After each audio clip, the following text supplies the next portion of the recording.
All right, everybody. You may remember Urza's tower from one of my previous videos, or a couple of them actually. Well, I got the thing put together here. I haven't even connected it up to where it's going to go yet.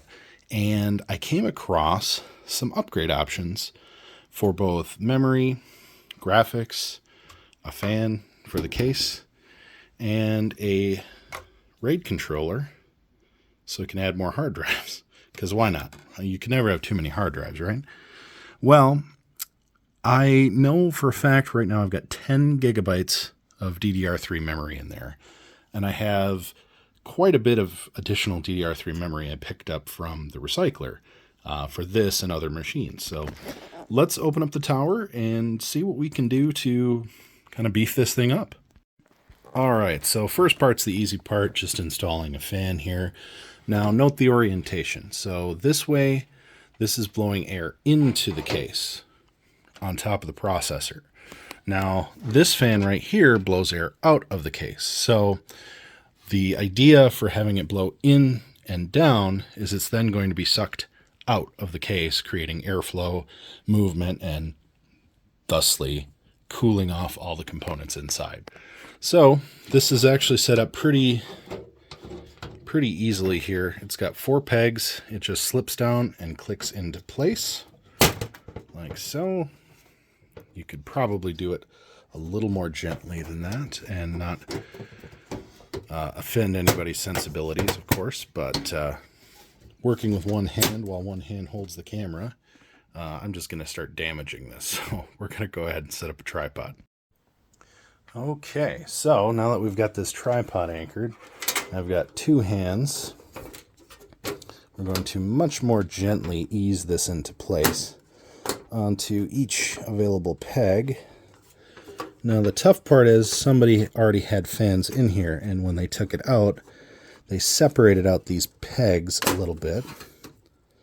But the good news is that they're fairly resilient, and I should be able to, hopefully, without doing too much damage, squeeze everything back into place.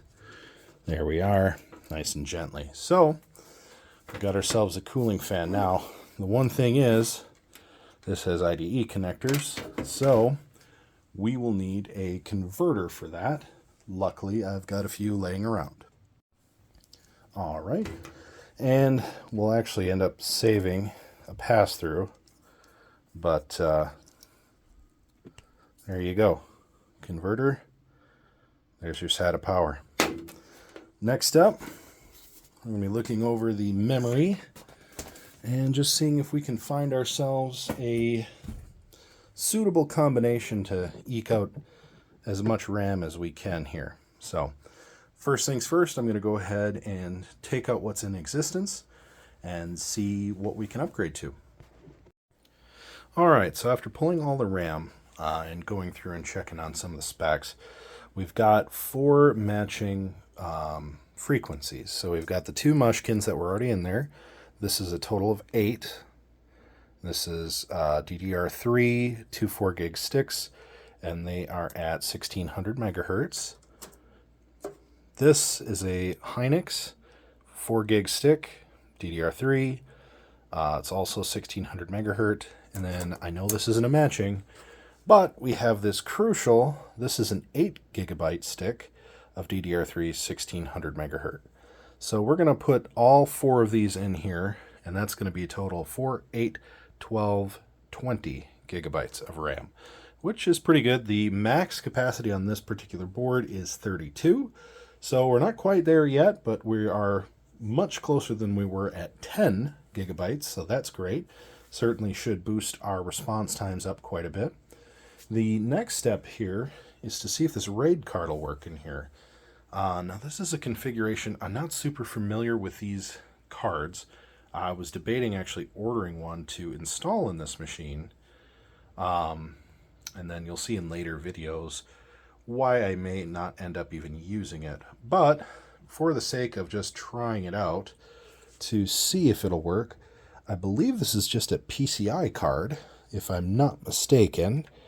And that being the case, I think we're going to go ahead and install it into one of the PCI slots. And we also have a graphics card that we're going to be adding to this machine since it doesn't have one. And I found this at the recycler. An Asus 768 megabyte, which is not, I know, as powerful as some of the graphics cards you see today. But this one here is more powerful than anything I've ever had. It's a DDR5, and it's got a really nice cooling setup on it. And from what I've read, it appears to have relatively low power consumption. So we'll get this fitted in here as well on one of the PCI Express slots. And this will probably take me a little bit, and I don't want the camera in the way, just for ease of installation. So I'm going to get everything thrown in here, and then we'll take a look at what we got. We'll get it all hooked up, and we'll see if it boots. Okay, so obviously rat's nest of cable management aside, I do have another 0.5 terabyte mini hard drive in here, laptop size. This is probably not going to stay in here. It's mostly just there to test out this little RAID card to see if this works. Because if that does work, we'll get another power cable for this and look to eventually add hard drives over here. Now the graphics card is all in place, and oddly enough, I'm kind of wondering if maybe this is the machine that card came out of, but I don't know that for a fact. And then of course we have our open power plug here for the case fan, which we'll install, and then we'll go ahead and connect this up and just make sure everything works. So foolish me, I've now made this mistake 4 times. This converter converts it for an input, not an output, which is too bad, because it means I can't hook up the fan on the case, which means I will again have to take the fan off, risking damage to these little plastic pins. But the good news is it does eliminate some additional unnecessary cable management, at least for the time being, which, again, not a huge deal, not make or break. Alright, so we've got this hooked up to my little Dell junk testing monitor, and since we don't have the fan installed to the case, I figured we'll just leave it open since we're really only testing this hard drive and this card to see if they both work. Assuming they do, you know, we'll probably look to rearrange this in the future. But for now, we're going to go ahead and just fire it on as it sits. This case is rather large, so bear with me. Alright. Got some good fan motion right away. Fan on the GPU appears to be working. It is set to analog input. Move it over to digital.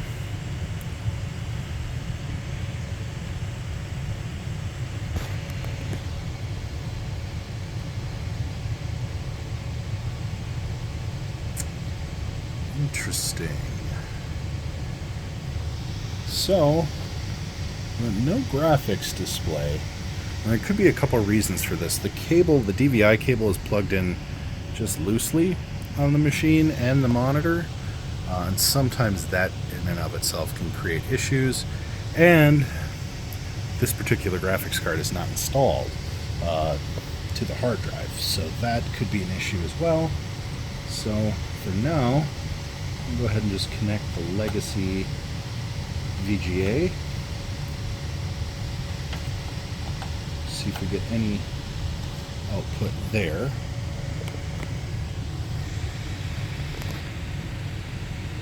And so far nothing, so let's go ahead and power down. Now I did notice that the little LED at the top was showing a potential memory issue. That could be for a couple of reasons, one of them being just seating of the memory, the other being we might have a bad stick in the mix, and it could be that we have that mismatch issue too. So let's play around with it, see if we can get it started. Alright, I believe we found the culprit to why this wasn't working. Unfortunately, it was this 8 gigabyte stick of RAM. It was either incompatible or inoperational. Now, the good news is everything seems to be in order now.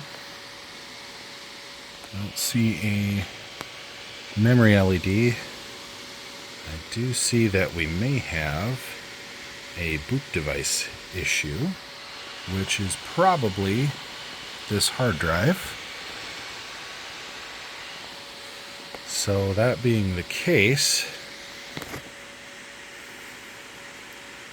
I mean, that's still somewhat good news because we can figure that out.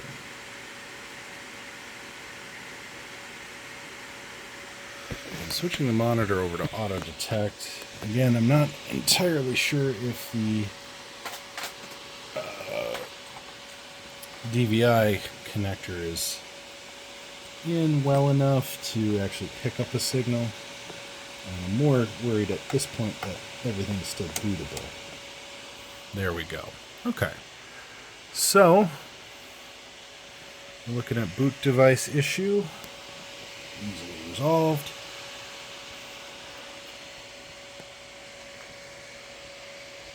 Oh, okay, so our mushkins are actually 1333. I thought they were 1600, but that's okay. So, we do have what was originally installed with the mushkin RAM in here for RAM. So another, another 16 gigs of RAM. So we'll go ahead and do our typical boot device. And looks like we might be recognizing the new hard drive, so that's good. So the only other thing is whether or not this graphics card works, which it should, ideally. But I think the problem we may be running into is it's not installed to the hard drive. Once we get the drivers in, that should resolve that issue. So we'll let this go ahead and boot up to Windows. Might be a little bit here, and then we'll get that all put in.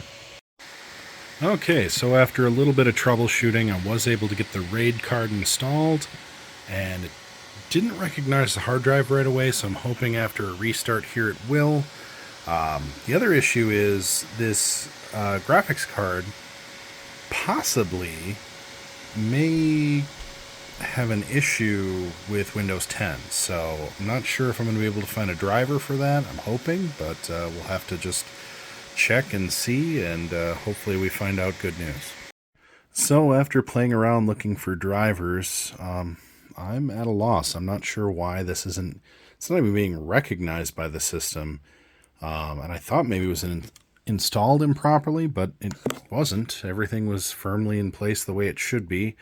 The only thing I can think of is the drivers on the website only had support up through Windows 8, and this machine runs Windows 10. So I'm wondering if this is just well out of date for this machine. Based on the comparisons I found online, the onboard is not very good compared to this card. So I was really hoping to use it for this machine. So I'm going to put it out to you, my subscribers, those of you watching this video. I'd really like to know if there's support for this for Windows 10, or if I should maybe be looking into a different option for graphics. Now, I'm not gaming with this machine. I would just like to use this card. Now, I have other machines that run other versions of Windows, including Windows 7 and 8, that this card could potentially be installed into. At the end of the day, if that's what I end up having to do, that's what I end up having to do. The other issue I had was the RAID controller here was not recognizing this hard drive. Now, there's a chance this hard drive is just junk. I'm not really worried about that. I know the RAID card works. For now, I'm just going to unplug this and get it out of here, because ultimately I need another power cable, and I need to figure out this rat's nest of cable management before this RAID card really is going to do me any good anyway. So with that, that's all I've got on Urza's Tower so far. I was hoping to get this thing fired up and running and have everything be plug and play, but that's the way it goes when you're working with junkyard parts. So if you enjoyed this video and you're not already a subscriber, Do me a favor, hit that subscribe button, hit the notification button to stay up to date with me. Hit the like button if you enjoyed the video. If you didn't, or if you'd just like to leave a comment in the comment section. And if you have any answers for me on this Asus video card, if I'm wasting my time trying to get it to work because it's so far out of date, let me know. If not, and you might have some insight, I'd love to hear it. For now, I thank you again for watching, and have a great day.